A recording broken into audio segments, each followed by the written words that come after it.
주님 예수 그리스도의 나가 이 시간 예배하는 우리 모두와 또 병상에 계신 분들과도 함께 하시기를 주님의 이름으로 간절히 축원드립니다. 오늘도 말씀 들으시기 전에 전우좌우 바라보시면서 예수님 사랑으로 축복합니다. 우리 인사하겠습니다.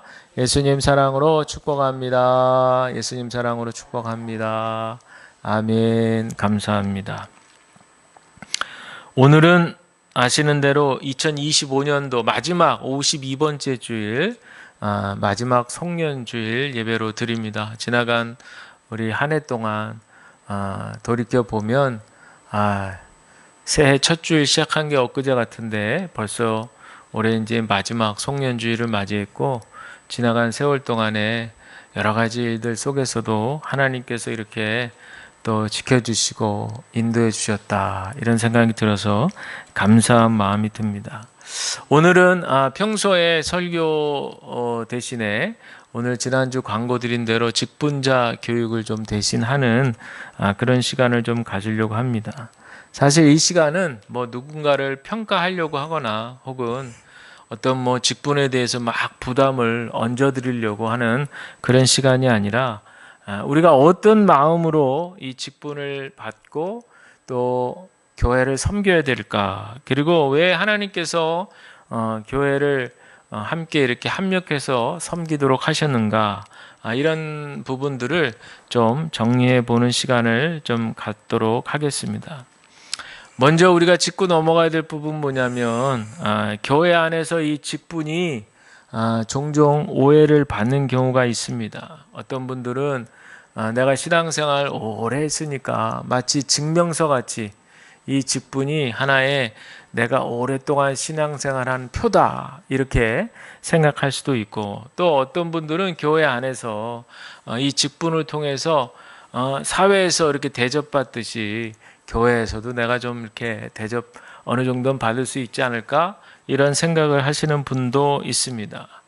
그런데 우리가 속한 우리 감리교의 전통, 그리고 우리 성경의 가르침도 마찬가지지만, 직분은 결코 높아지기 위해서가 아니라 하나님의 부르심이라는 것, 그리고 거기에는 책임이 따른다는 것. 그러니 뭔가 이렇게 대우를 받는다라기보다는 우리의 자세가 헌신하는 쪽으로 그렇게 방향이 모아져야 된다라는 겁니다.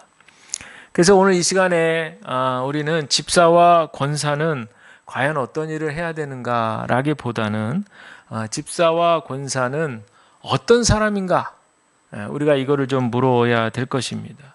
오늘 첫 번째 읽은 말씀이 단적으로 이야기해주고 있는데요. 예수님이 제자들에게 말씀하시죠. 인자가 온 것은 섬김을 받으려 함이 아니라 도리어 섬기려 하고 자기 목숨을 많은 사람의 대속물로 주려 함이니라. 아멘. 당시 제자들은 메시아가 오기를 기다렸고, 예수님께서 이제 이 로마의 지긋지긋한 이 로마 정부를 전복시킬 그런 우리를 살려줄 왕이라고 굳게 믿어 의심치 않았던 거죠. 그래서 예수님의 핵심 제자들 베드로, 안드레, 야고보, 요한, 이런 핵심 제자들은 누가 예수님의 오른팔에 앉고 또 누가 왼쪽에 앉고 이제 이렇게 야망을 꿈꿨던 제자들이 있었습니다. 그러나 예수님께서는 그 기준을 섬김으로, 낮아짐으로, 그 실제로 예수님은 십자가의 길을 걸으심으로써 그 낮아짐의, 섬김의 모습을 분명히 제자들에게 나타내 보여주셨습니다. 마찬가지죠. 우리 교회 섬기는 직분도 이렇게 출발해야 됩니다. 집사도 마찬가지, 권사 마찬가지, 장로도 마찬가지고 저같이 목회자도 마찬가지입니다. 우리들은 모두가 다 예수님께서 걸어가신 섬김의 길을 우리도 구체적으로 우리 현실에서 살아내도록 부름받는 사람들이다 라는 사실을 먼저 기억하시기를 바랍니다. 이 직분의 성경적 기원은 오늘 읽으신 사도행전 6장이죠. 초대교회가 점점점 성장하면서 문제가 생긴 것이 구제하는 문제에 있어서 헬라파 사람들이 배제된다. 자꾸만 이제 배제가 되는 거예요. 뭔가 이렇게 착오가 생기는 거죠.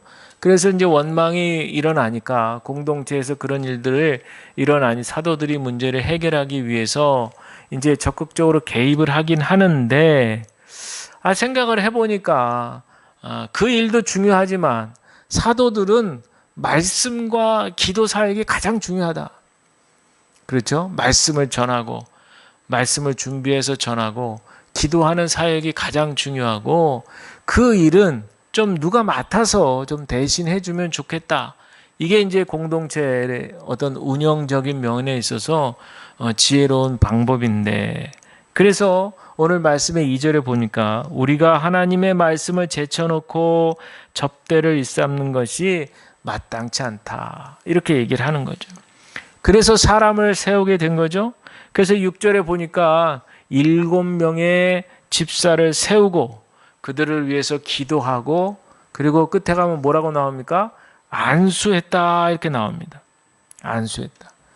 저희 교단에서는 안수 집사 제도가 없지만 타교단에 있는 이 안수 집사, 이것이 바로 6절에 나오는 이 안수받은 집사일까요? 물론 이 6장의 집사들이 오늘날 말하는 안수 집사의 신학적 뿌리가 될 수 있다 라고 말씀드릴 수 있지만, 그러나 성경은 서리 집사와 안수 집사를 구분하려는 의도로 이 이야기를 기록한 것이 아니라는 거죠. 왜냐? 당시에는 서리 집사니 안수 집사니 이런 개념도 없었고 교단이라고 하는 제도 자체가 없었잖아요. 이런 건 다 후대에 생긴 제도들입니다. 따라서 이 사도행전 6장의 집사가 안수 집사만 해당된다, 이렇게 단정하면 성경을 제도에 끼워 맞추는 오류를 범하게 된다는 거예요.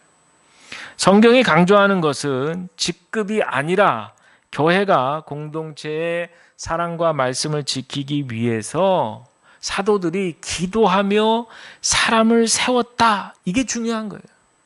그러니 안수 집사든 서리 집사든 간에 집사 직분은 모두 다 이 섬김의 부르심 아래 세워진 것이니, 난 뭐 이제 서리 집사인데 난 뭐 이제 집사인데, 이렇게 소극적 자세를 취한다면 이것은 부르심에 대한 이해를 잘못하고 있다, 이렇게 생각할 수 있습니다. 왜냐하면 잊지 말아야 될 중요한 사실이요, 집사라는 직분이 결코 사소한 일을 맡은 사람이 아니라는 거예요. 이따가도 이제 간략히 말씀드리겠지만, 집사는 교회의 핵심 가치를 지켜내는 사람이에요. 어떻게 보면 눈에 잘 안 띄지만 교회를 떠받치고 있다, 이렇게 봐도 과언이 아니에요. 강단에서 선포되는 말씀이 이 공동체 안에서 실현되게끔 우리 집사님들이 활발하게 움직이시는 거죠. 공동체를 공동체되게 해주고 그 안에 예수님의 사랑이 끊어지지 않도록 공동체를 딱 지탱해주는 역할을 하는 거예요. 그러니 이 안에서 혹여라도 분열되거라든지 그런 문제가 생기지 않도록 철저하게 말씀에 근거해서 막아줄 수 있는 그런 분들이 집사님이죠. 특별히 우리 감리교회는 섬김을 강조합니다. 그 이유는 우리 교단이 어떤 제도로 교리로 그렇게 시작한 것이 아니고 하나의 운동으로 시작했기 때문에 그래요. 복음주의 운동으로. 우리 감리교회 창시자 존 웨슬리 목사님은 그래서 이렇게 말하는 거예요. 우리는 행위로 구원받지 않는다. 그러나 구원받은 믿음은 반드시 선한 행위를 낳는다. 믿음과 실천의 균형을 분명히 얘기해주고 있는 것이죠. 그래서 우리 감리교회는 직분자를 세울 때 어떤 능력보다는 그 신앙의 태도, 그 모습, 말보다는 그 사람의 삶의 방향, 지향점이 어디에 있는가, 이거를 중요하게 생각하는 거예요. 즉, 잘 믿는 사람이 아니라 믿음을 잘 살아내는 사람, 잘 살아내는 사람이 바로 우리 감리교회 직분자들이다라는 것이죠. 특별히 감리교회가 섬김을 강조하는 이유는 단순히 봉사 좀 많이 하세요라는 이런 단순한 도덕적 권면이 아니고 내가 믿은 복음이 내 삶 속에서 실제로 살아내고 있다는 증거가 되는 겁니다. 다시 말해서 우리 감리교회 전통에서 섬김은 좋은 사람이 되기보다는 구원받은 사람이 실제로 나타내고 있는 하나님의 역사의 증거다라는 겁니다. 따라서 웨슬리는요, 믿음이라고 하는 것이, 신앙이라고 하는 것이 단순히 그냥 머리로 예, 믿습니다, 아멘, 지적으로 동의하는 수준이라든지 아니면 뭔가 이렇게 감정적으로 확 뭐가 와닿아가지고 그래서 느끼는 감동이라든지 아니면 성실하게 수십 년간 교회에 출석하는 성실성 정도로 제한하는 것을 매우 경계했다는 거예요. 웨슬리는 진짜 믿음이 있다면 반드시 그 삶이 달라지게 되어 있다, 이렇게 확신하는 거예요. 그래서 웨슬리는 이 신앙을 묻는 질문에서 당신은 무엇을 믿습니까? 이 질문만으로는 충분하지 않다고 그랬어요. 더 나아가서 당신의 믿음이 당신의 삶을 어떻게 바꾸고 있습니까? 이 질문을 꼭 하게 되는 거예요. 그래서 그 바뀐 변화의 대상에는 구체적으로 그 삶의 주변에 있는 이웃들을 향한 사랑과 섬김으로 드러나야 한다, 이렇게 웨슬리는 강조했습니다. 특별히 웨슬리가 강조한 핵심 중에 하나는 은혜입니다. 선제적 은총이죠. 하나님이 먼저 구원의 빛을 비춰주셔야 됩니다. 이게 은혜죠. 그런데 웨슬리는 이 은혜 받은 것에서 난 이제 구원받았으니, 난 이제 죄 사함을 받았으니, 난 이제 다 됐다, 이게 이제 신학적으로 의롭다 칭함을 받는 법적 선언 용어거든요. 그런데 이 칭의라고 하는 것에서만 그치는 것이 아니라 웨슬리 목사님은 강조한 것이 구원의 완성을 향하여 두렵고 떨리는 마음으로 나아가자 했을 때의 나아가는 과정이 바로 거룩해져 가는 성화였던 거죠. 성화. 그러니까 우리 감리교인들은 나 이제 구원 받았어 라고 하는 믿음의 확신을 가지고 주님과 함께 이 땅에서 주신 사명을 가지고 구원의 완성을 향하여 주님 만나 뵙는 그날까지 두렵고 떨리는 마음으로 거룩해져가는 과정을 날마다 이루어 가는 거죠. 이게 바로 성화라고 하는 겁니다. 그러니 우리의 믿음은 단순히 구원 얻고 천국 가는 티켓 따낸 것으로 그치는 것이 아니라 이 땅에서 하나님의 통치와 다스림 가운데 그날, 그때, 그 시 주님을 만나 뵙는 그날까지 계속해서 표대를 향해서 달려나가는 삶, 그게 바로 사랑과 섬김의 실천의 삶이다라고 하는 겁니다. 그래서 웨슬리가 말할 때 거룩함이라고 하는 것은 세상과 삶과는 분리된 그냥 이렇게 고상한 척하는 이런 거룩함이 아니었어요. 당시 웨슬리는 영국 국교회가 굉장히 하이 처치, 고교회였거든요. 거기에 사제 출신인데 그 모습은 아니다, 이렇게 저항하게 되었고, 프로테스탄트, 개혁적인 그런 성향으로 그곳에서 나와서 그 당시 영국 사회에 가난하고 소외된 이웃들을 향해서 그들에게 달려가서 말이죠, 복음을 전하고, 그것도 이렇게 강단에서도 복음을 전할 수 있는 그 자격을 박탈당했어요. 영국 국교회로부터. 너는 우리하고 안 맞아, 너는 이제 설교권 박탈, 이렇게 된 거죠. 그렇다고 해서 아이고 난 이제 끝이야, 이렇게 된 게 아니에요.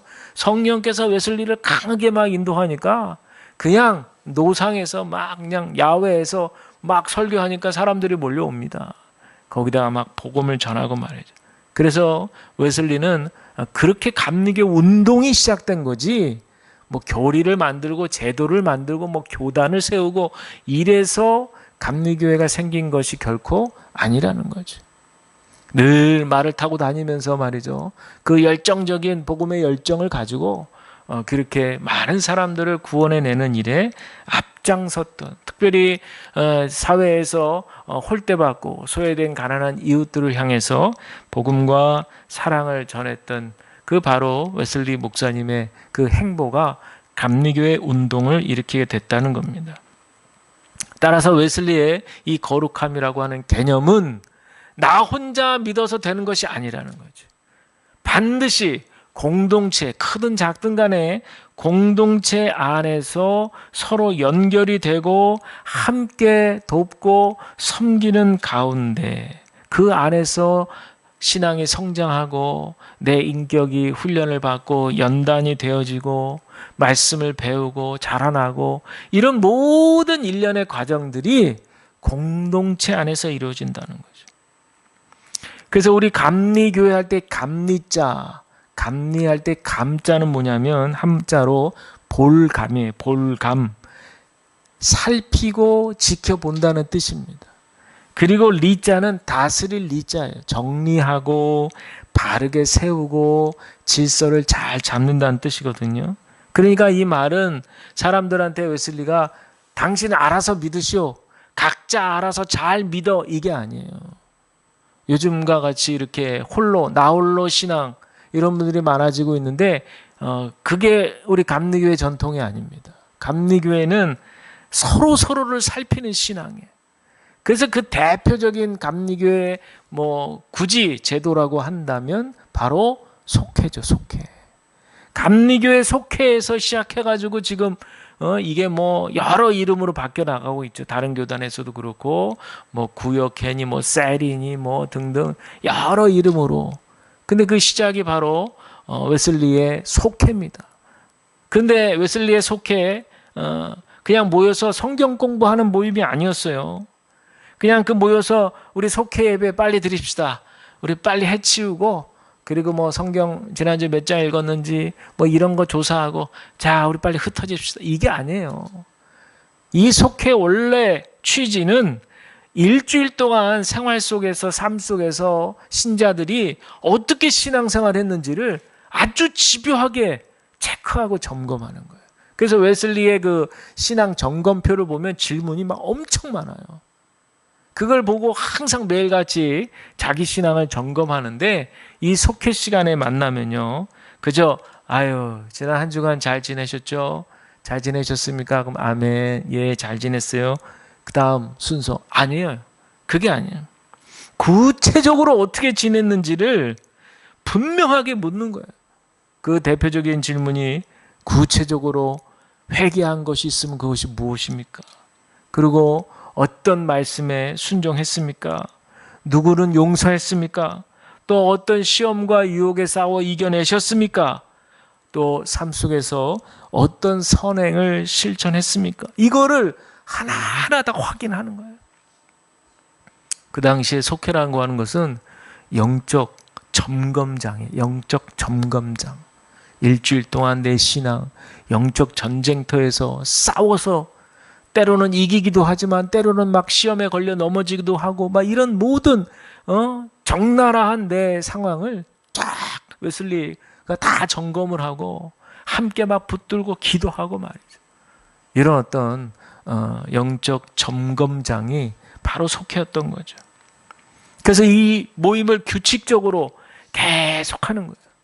그러니까 우리 감리교회를 영어로 메소디스트다. 메소디스트. 이게 규칙쟁이라는 이제 별명이거든요. 규칙쟁이. 지금으로 말하면 어떤 루틴에 따라서 정기적으로 규칙적으로 훈련하는 과정이라는 거죠. 그래서 웨슬리에게는 뭔가 은혜 받았다. 그럼 이제 은혜 받았으니까 됐어. 주님 감사합니다가 아니라 그 받은 바 은혜를 확신으로 삼고 훈련의 삶을 살아 나가는 것, 이게 이제 진짜 믿음의 생활이다라고 했습니다. 또 한 가지 웨슬리가 분명히 한 것이 있는데 믿음이 이제 삶 속에 나타나야 된다 말씀드렸는데 구체적으로 가난한 자, 병든 자, 소외된 자에게로 향해야 된다 얘기했습니다. 그에게 있어서 이 가난한 자를 향한 복음은 단순히 설교의 주제가 아니라 그것이 곧 신앙의 실체라고 그랬어요. 당시 18세기 영국 사회는 한창 산업사회로 막 발전하던 시대에 빈부의 격차가 상당히 심했던 그런 시대였습니다. 그러다 보니 웨슬리는 단순히 설교만 하고 끝난 것이 아니라 돌보고 구제하는 일을 실제적으로 할 수 있도록 이렇게 초대교회처럼 조직하고 이것을 확장해냈습니다. 그래서 그룹별로 속회별이죠. 속회별로 해가지고 가난한 사람들을 찾아가게 하고 방문해서 어려운 일이 있는지 없는지 조사하고 도울 일이 있으면 도와주고 또 의료가 필요한 부분이 있으면 연결해주고 그래서 그에게 있어서의 섬김은 교회 이미지가 아니라 복음의 필연적 결과였다는 거죠. 한마디로 그의 신앙은 나만 잘 믿고 복 받으면 끝! 이것은 완전히 경계해야 될 신앙이라는 거예요. 내가 먼저 믿었고 내가 하나님을 알았고 받아들였고 은혜를 체험했으면 반드시 주변의 이웃들을 돌아봐야 된다. 이 대목에서 우리 감리교회 직분 이해가 뚜렷해지는 거죠. 우리 감리교회에서 집사와 권사는 단순히 교회를 운영하기 위해서 교회가 쉽게 말해서 굴러가게 하기 위한 그런 한 조직체가 아니라는 거예요. 감리교회 집사와 권사 직분은 은혜가 삶으로 흘러가도록 교회가 세워준 영적인 통로라는 거예요. 이게 오늘 말씀의 가장 큰 핵심입니다. 은혜가 삶으로 흘러가도록 교회가 세운 영적 통로라는 거예요. 웨슬리에게 신앙은 그저 받는 신앙이 아니라 받은 것을 흘려보내는 신앙. 그래서 은혜를 받으면 사랑으로 흘려보내야 되고 이 사랑은 결국 섬김으로 구체화된다는 거예요. 그래서 우리 감리교회가 섬김을 강조하는 이유는 교회의 존재 목적이 결국엔 하나님의 사랑이 이 땅에서 실제가 되게 하는 것이기 때문에 한 문장으로 정리하면 이겁니다. 참된 믿음은 반드시 사랑을 낳고 사랑은 반드시 섬김으로 증명된다. 믿음은 사랑으로 사랑은 섬김으로 이게 한 통로로 간다는 거예요. 따라서 우리 감리교회 직분자는 이 은혜의 통로가 되는 분들이기 때문에 축복의 통로가 되는 분들이기 때문에 결코 은혜의 흐름을 막는 분들이 아니죠. 오히려 은혜가 자연스럽게 우리 안에서 소통하고 이것이 밖으로 흘러갈 수 있도록 길을 내는 사람이다. 이것이 바로 우리 감리교회 직분의 핵심 내용이고 웨슬리 정신의 핵심이라 할 수 있습니다. 자, 그렇다면 간단하게 우리 이따가 오후에 또 따로 교육하겠지만 우리 집사와 권사의 역할에 대해서 잠깐 말씀을 드리면 먼저 우리 집사는요 정말 손과 발이 되는 역할이에요. 교회가 한 몸이 몸된 교회를 주님의 몸된 교회를 이어가는데 우리가 다 손과 발 물론 다 유기체적으로 연결이 되어 있지만 특별히 감리교회에서의 집사는 예배와 봉사 또 행정과 돌봄 이런 현장에서 교회가 실제적으로 움직이게 하는 사람이에요. 그래서 이건 이제 신학적인 설명인데요. 우리가 이렇게 건물 안에 예배당 안에 들어와 있는 것도 교회지만 우리 한 사람 한 사람 원래 교회라고 하는 헬라어 언어가 부름받은 사람 한 사람 모인 공동체거든요.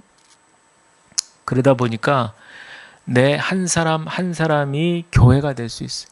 큰 교회 안에 모인 속회라는 작은 교회 또 그 안에 모인 한 사람 한 사람 예수님을 나의 구주로 고백한 한 사람 한 사람이 교회인 거예요. I'm a Christian. 나는 그리스도인입니다. 라고 하는 고백이 결국에는 한 사람 한 사람이 교회라는 얘기죠. 그래서 주님의 몸된 교회를 잘 떠받들고 섬겨 나가는 거예요.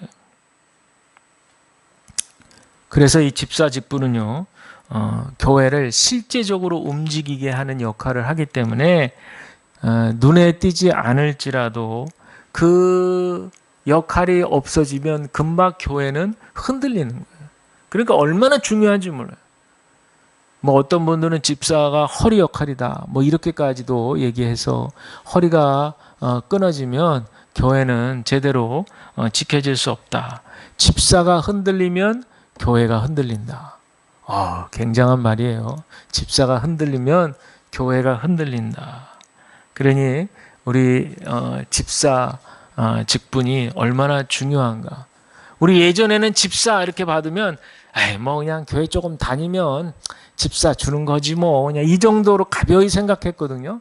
그렇지 않아요. 그렇지 않습니다. 우리 집사님들 정말 중요하고 정말 그분들이 안 계시면 실제적인 일들, 봉사 일들을 해나가는, 활발하게 해나가는 그 역할들을 우리 집사님들이 하신다라고 하는 거죠.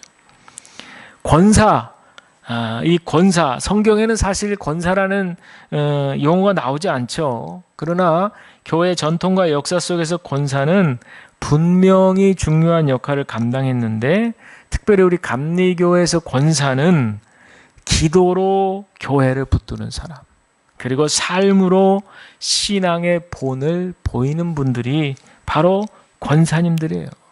그래서 우리 권사님들은 기도가 많은 분들이죠.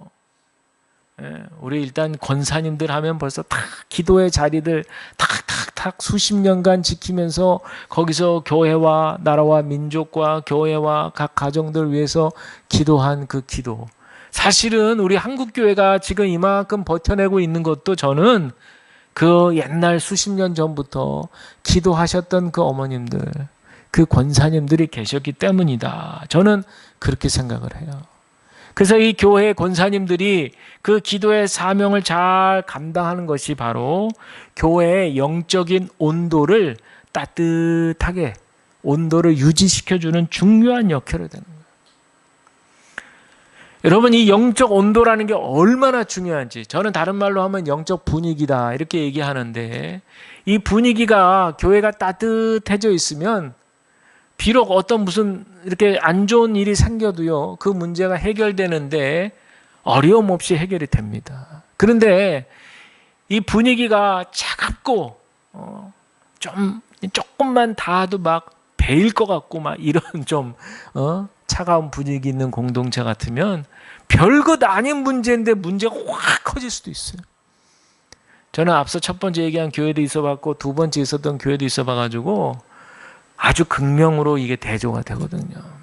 그래서 정말 기도가, 교회는 기도로 움직인다는 말이, 그 말이 정말 괜한 말이 아니다라는 것을 저는 목회하면서 많이 깨닫게 됩니다.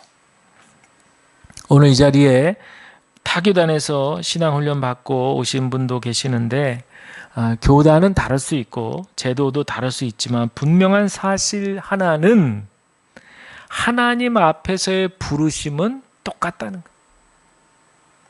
타교단에서 안수집사로 섬기셨던 분은 이미 섬김과 책임의 훈련을 다 받으셨어요. 우리 감리교에서는 그 섬김이 권사의 자리로 명명하면서 이제 기도와 영적 돌봄의 자리로 확장하게 된다라는 겁니다. 교단을 옮겼다고 해서 뭐 신앙을 처음부터 다시 새롭게 시작하는 것은 아니죠. 다만 섬김의 방식과 언어가 우리 감리교회에 맞도록 조정을, 기존에 이제 훈련 받으셨던 것 위에다가 그 모습은 그대로 유지하시되 그 위에 확장되어서 조정되는 것이다라고 말씀을 드릴 수 있습니다. 오늘 말씀 간단히 정리드리면, 행복한 교회는 어떤 교회냐? 직분자가 행복하면 행복한 교회야. 직분자가 행복해요. 우리 집사님들이 행복하시면, 우리 권사님들이 행복하시면 교회는 행복한 교회다. 왜? 주님의 교회, 몸된 교회를 함께 세워나가는 분들이기 때문에 그렇지. 행복한 집사님들은 어떤 분들이냐? 인정받기 위해서 섬기는 것이 아닙니다. 비교하지 않습니다. 결과보다는 충성하는 그 자체로 기준을 삼고, 그 직분자의 기쁨은 사람들에게 인정받는 것보다는 하나님께로부터 큰 기쁨을 얻게 되는 것이죠. 그래서 우리 직분자분들이 이런 마인드로 교회를 섬길 때 교회는 더할 나위 없이 행복하고 안정된 교회가 될 줄로 믿습니다. 교회라는 것이 프로그램으로 교회를 살리는 것이 아니고 바로 우리 직분 받으신 분들의 영성이 바로 교회를 살리신 거죠. 사랑하는 직분자 여러분, 또 우리 함께 하신 모든 분들, 집사와 권사, 직분자는 완벽하신 분들이 아니에요. 때로는 힘들고 넘어질 때도 있고 시련을 당할 수도 있어요. 그러나 그러함에도 불구하고 순종하려고 애쓰시는 분들이다. 하나님께 방향을 정해놓고 그 길로 어떻게든 따라가려고 애쓰는 분들이 바로 우리 모든 분들이다. 이렇게 말씀을 드립니다. 바라기는 우리 직분 맡으시는 분들의 그 직분이 짐이 아니라 은혜가 되시기를 바랍니다. 부담이 아니라 기쁨이 되시기를 바랍니다. 직분자는 주님의 마음을 들고 서 계신 분들이다. 저와 여러분 우리 모두에게 이 은혜가 충만하시기를 주님의 이름으로 간절히 축원을 드립니다. 기도하겠습니다.